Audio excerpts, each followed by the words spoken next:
Hi friends, நம்ம இன்றைக்கி பாலிட்டியில் attorney general பற்றி பார்க்க போகிறோம். அட்டார்னி ஜெனரல் அப்படின்னா என்னென்னா சட்ட வல்லுநர் அப்படிமோ. இப்போ நமக்கு ஒரு பிரச்சனை அப்படின்னா நம்ம ஒரு வக்கீல்கிட்ட போவோம், ஒரு லாயர்கிட்ட போவோம். அதேமாதிரி இந்த அட்டார்னி ஜெனரல் அப்படிங்கிறது யார் அப்படின்னா, இப்போ இந்தியாவுக்கே அவர் தான் வக்கீல். ஓகே, இந்தியாவோட உயர் சட்ட அதிகாரி அப்படிம்பாங்க. இந்தியாவோட எல்லா சட்ட விஷயமான பிரச்சனைகள் எல்லாத்தையும் பார்த்துக்கக்கூடியவர் தான் இந்த அட்டார்னி ஜெனரல் அப்படிங்கிறவர். இவர் தான் இந்தியாவோட ஹையஸ்ட் லா ஆஃபீஸர் அப்படிம்பாங்க. இவரை யார் அப்பாயின்ட் பண்ணுவாங்க அப்படின்னா, இவர் நம்ம பிரசிடெண்ட் தான் அப்பாயின்ட் பண்ணுவாங்க. அதே மாதிரி எப்படி சென்ட்ரல் கவர்மெண்ட்டுக்கு அட்டார்னி ஜெனரல் அப்படிங்கிறவங்க இருக்காங்களோ, அதே மாதிரி ஸ்டேட்டில் அட்வொகேட் ஜெனரல் அப்படிங்கிறவங்க இருப்பாங்க. ஸோ இது நம்ம ஆர்டிக்கல் எதில் இருக்குது அப்படின்னா, அட்டார்னி ஜெனரலை பற்றி ஆர்டிக்கல் 76 இருக்குது. அதே மாதிரி அட்வொகேட் ஜெனரலை பற்றி ஆர்டிக்கல் 165 இருக்குது. நம்ம ஆர்டிக்கலை பொறுத்த வரைக்கும் ஒரு 450 ஆர்டிக்கலுக்கு மேலே இருக்குது. நம்ம எல்லாம் படிக்கணும் அப்படிங்கிறது வேண்டாம். ஒரு முக்கியமான ஒரு 200 ஆர்டிக்கல் வரைக்கும் படித்தா போதும். நம்ம சேனல் பிளேலிஸ்ட்டில் ஆர்டிக்கல் +89 +19 சொல்லி 2 ஷார்ட்கட் போட்டிருப்போம். ஸோ நீங்கள் அந்த ஷார்ட்கட் மட்டும் பார்த்தாலே போதும். ஒரு 200 ஷார்ட்கட் ஓகே, ஒரு 200 ஆர்டிக்கலுக்கு மேலே நீங்கள் ஈஸியாக ஞாபகம் வச்சுக்கலாம். இப்போ பாருங்கள், இந்த ஆர்டிக்கல் 76 ஒரு 89 கூட்டினீங்க அப்படின்னா 165. அப்போ 76 அப்படிங்கிறது சென்ட்ரல் அட்டார்னி ஜெனரலை பற்றியானது. அதே மாதிரி 165 அப்படிங்கிறது அட்வொகேட் ஜெனரலை பற்றினது. இதே மாதிரி ஒரு 40-50 ஆர்டிக்கலுக்கு மேலே நீங்கள் 89 ப்ளஸ் பண்ணாலும் ஈஸியாக வந்துடும். சென்ட்ரலையும் ஸ்டேட்டையும் கம்பேர் பண்ணுற மாதிரி நீங்கள் அந்த மாதிரி ஈஸியாக ஞாபகம் வச்சு ஃபுல்லாக படிச்சுக்கலாம்.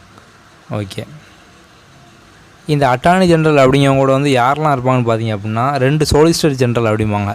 ஓகேவா, அந்த அட்டார்னி ஜெனரலுக்கு ஹெல்ப் பண்ணக்கூடியவங்க 2 சொலிசிட்டர் ஜெனரலும், அப்புறம் 4 அடிஷ்னல் சொலிசிட்டர் ஜெனரல் அப்படிம்பாங்க. இவங்க தான் அந்த அட்டார்னி ஜெனரலுக்கான எல்லா ஹெல்ப்பும் பண்ணுவாங்க. இவர் தான் நம்ம இந்தியாவோட சட்ட வல்லுநர்னு சொன்னோம்.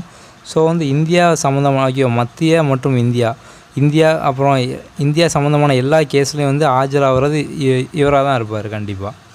இப்போ ப்ரெசென்ட்டில் யார் அட்டார்னி ஜெனரலாக இருக்காங்கன்னு பார்த்தீங்க அப்படின்னா, கே வேணுகோபால் அப்படிங்கிறவங்க தான் ப்ரெசென்ட்டில் அட்டார்னி ஜெனரலாக இருக்காங்க.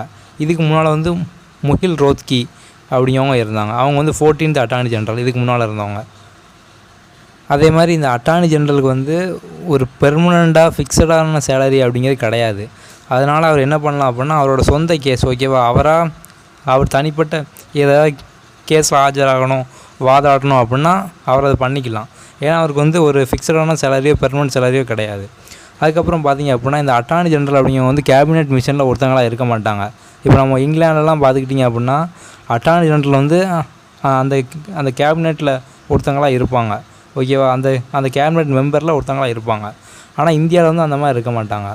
ஸோ அவங்களுக்கு ஏதாவது நம்மளோட பார்லிமெண்ட்டில் அவங்க ஏதாவது பேசணும் அப்படின்னு விருப்பப்பட்டாங்க அப்படின்னா, ஆர்டிக்கல் 88 படி அவங்க பார்லிமெண்ட்டில் அவங்களோட கருத்தை சொல்லலாம். அதாவது அவங்க கேபினெட்டில் ஒரு மெம்பராக இருக்க மாட்டாங்க. ஆனால் அவங்களோட கருத்தை சொல்லணும் அப்படின்னா கண்டிப்பாக ஆர்டிக்கல் 88 படி அவங்க கருத்தை சொல்லலாம். அதே மாதிரி நம்ம ஸ்டேட்டில் இருக்கக்கூடிய அட்டார்னி ஜெனரலும் அந்த 2 சவாலையும் இருக்க மாட்டாங்க. அதாவது இந்த ஸ்டேட்டுக்குள்ளே அட்வொகேட் ஜெனரல் அப்படிங்கிறவங்க நம்ம ஸ்டேட் அசம்பிளி இருக்குது பார்த்தீங்களா, அதில் அவங்க அதே மாதிரி பேசலாம். சென்ட்ரல் உள்ளவங்க லோக்சபா ராஜ்யசபாவில் எப்படி பேசலாமோ அதே மாதிரி ஸ்டேட்டில் அட்வொகேட் ஜெனரல் அவரோட கருத்தை அவர் சொல்லலாம். அதாவது அவர் அந்த கேபினெட்டில் மெம்பராக இல்லாட்டினாலும் அவரோட கருத்தை அவர் சொல்லணும் அப்படின்னா சொல்லலாம். ஓகே, இதான் அட்டார்னி ஜெனரலை பற்றினா ஓவராலான விஷயம். ஸோ நீங்கள் இந்த விஷயத்தை கரெக்டாக படித்தாலே போதும், உங்களுக்கு இந்த மேட்ரு என்ன அப்படிங்கிறது ஈஸியாக புரிஞ்சிடும். இது போக நீங்கள் டீப்பாக படிக்கணும் அப்படின்னா உங்கள் பாலிட்டி புக் எடுத்து கொஞ்சம் ரீட் பண்ணுங்கள். இப்போ இந்த கான்செப்ட் என்னங்க உங்களுக்கு புரிஞ்சுட்டு ஸோ நீங்கள் இப்போ உடனே ரீட் பண்ணிங்க அப்படின்னா இந்த இது உங்களுக்கு லைஃப் லாங் மறக்காது. நம்ம சேனலை பொறுத்த வரைக்கும் நம்ம பாலிட்டியில் எல்லா வீடியோஸுமே போட்டோம். ஸோ நீங்கள் எந்த ஒரு வீடியோ மிஸ் பண்ணாமல் பாருங்கள். இது வரைக்கும் நம்ம சேனலை சப்ஸ்கிரைப் பண்ணல அப்படின்னா கண்டிப்பாக சப்ஸ்கிரைப் பண்ணுங்கள். சப்ஸ்கிரைப் பண்ணக்கூடிய பெல் பட்டனை மறக்காமல் ப்ரெஸ் பண்ணுங்கள். தேங்க்யூ.